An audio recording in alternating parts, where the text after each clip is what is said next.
Hey everyone, welcome back to the channel. My name is Justin Edmonds. Thanks so much for joining me. I did a video a while back on if a tech should get paid, and I think that's a great video to look at. I'll put it right here real quick for you. But I've been seeing a lot of people saying, what should a tech get paid? Not necessarily if they should get paid. Two different questions, so let's go to the intro.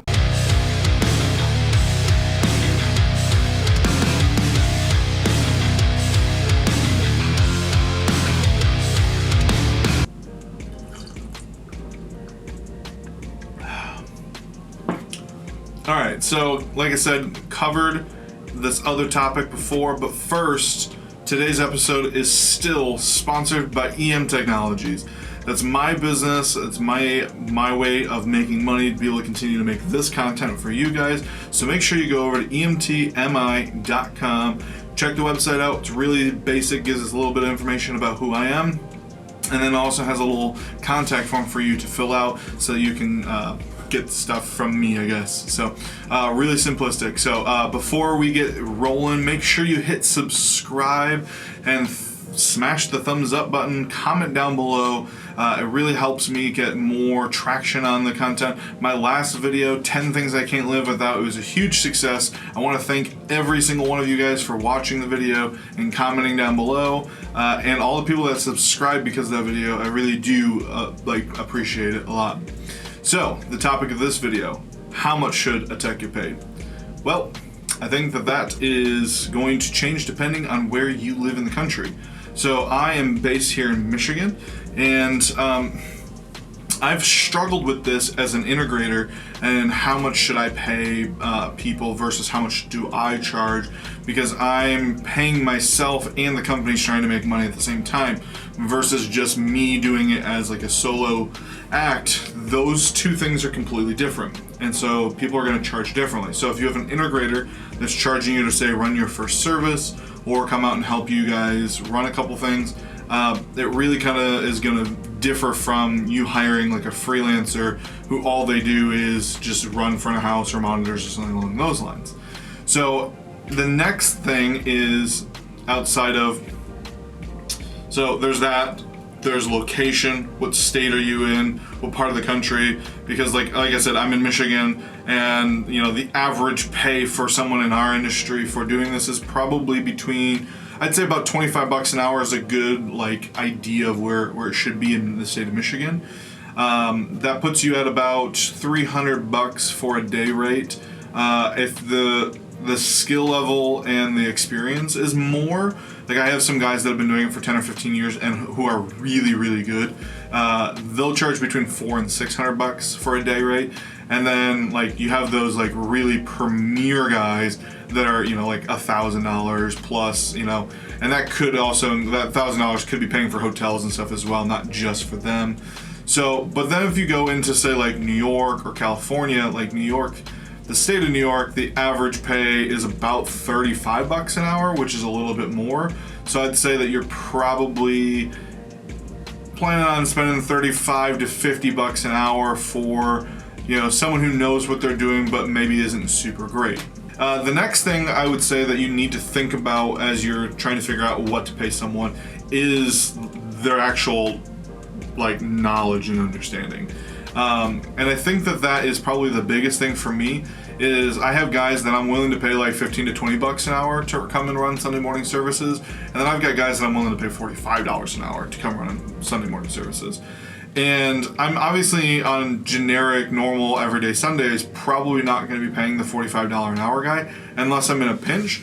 Those are the guys that I'm calling in for like an Easter Sunday or Christmas, someone who I know is going to like just knock it out of the park and not ask a lot of questions because they just understand what's going on.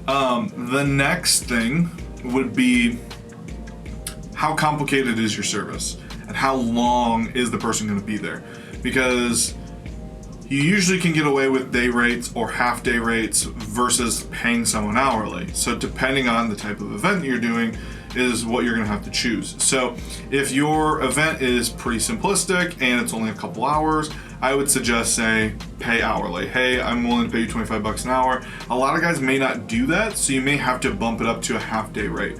So if you're planning on paying someone 300 bucks for a day rate, cut that in about half and say, hey, I'm willing to pay you 150 bucks to come out and run this event. And that's usually like maybe a service and a practice. So like for my church, because we're portable, it's a little bit different because we have to get there at 7:30, 8 o'clock.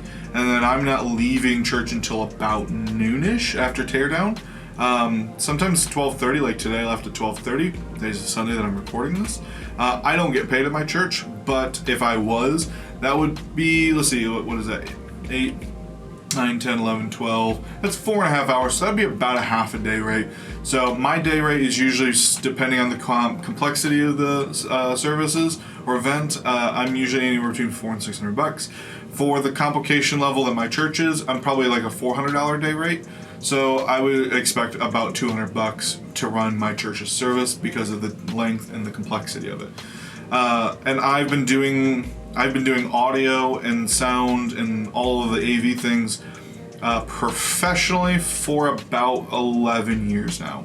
I've been doing it for probably 22, but actually as a job for about 10 to 12 years now. So that's where I'm at. I'm in Michigan. That puts me at about, I don't even know what that math is. Hang on.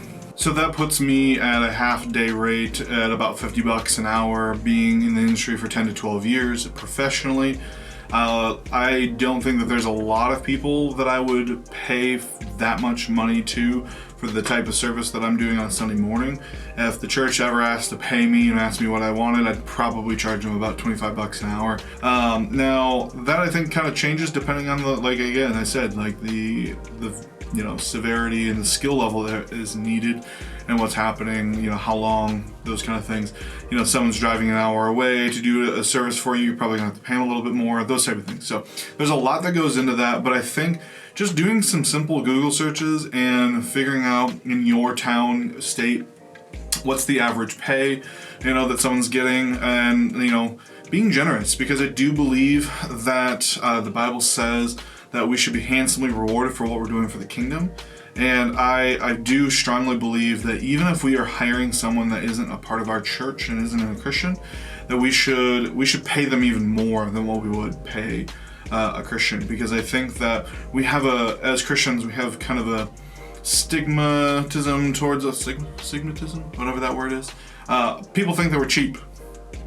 Sundays are really busy days for restaurants, and I know a lot of servers that hate working Sundays because it's like when all the church people get out, they get little tips, no tips, those kind of things. And I think that we're called to be generous people, and I think that we should be doing it. And I think that there's a level of like making sure that we're investing in our own people as well. And maybe, not necessarily, I'm not telling you that you should pay all of your volunteers, but I think, being willing to invest in your volunteers, I think is going to be important, because a lot of volunteers will take investment in them with, maybe that's getting them a subscription to MixU, or sending them to a conference or some sort of event where they can learn, that makes them feel like you value what they're doing and you want them to be better, which you do. And you would never ask your senior pastor to get up there and preach on Sunday morning without getting paid. So that is it. Guys, thank you so much. Comment down below. What do you think that you should be getting paid? What are you getting paid for your half days, day rates? Are you getting paid hourly? Are you getting paid in day rates? And then let me know, like, how far do you guys travel? Are you touring? Are you doing local stuff? Are you on, just all over the state, or are you just like in your little area? So would love to know that. Make sure you hit subscribe and check out. I am starting to create more content. I made this video called Why the Church is Not on YouTube, and I'll put the link to that right here. And I realized that I kind of went on this whole rant about it, and then I haven't been doing it myself. So I'm going to be doing that this week. My pastor spoke this Sunday, obviously, one of my pastors, and I'm going to do a recap and some thoughts on what he spoke about, and that'll come out probably later this week. I haven't decided which days I'm going to do that, so make sure you're following along and hit and subscribe. Check me out on Instagram, I'm on the old book face as well, and I have a podcast. All of those links are in the description of this video. And make sure you check out some of my other content. Like I just said, last week's video came out, which is the 10 things I can't live without. It was great. I think it's super fun. And I'd love to know your guys' thoughts. What can't you live with? So go back on that video, comment, hit the like button, and make sure you hit subscribe. Have I mentioned that? The subscribe? I'm so close to 300 subscribers. And only 28% of the people that are watching my videos are subscribed. So if you're watching this and you're not subscribed, just hit the subscribe button. You don't have to hit the notification bell, so you don't get the notifications. It's fine. Just give me the subscription. The subscriptions. All right, guys. Thanks so much.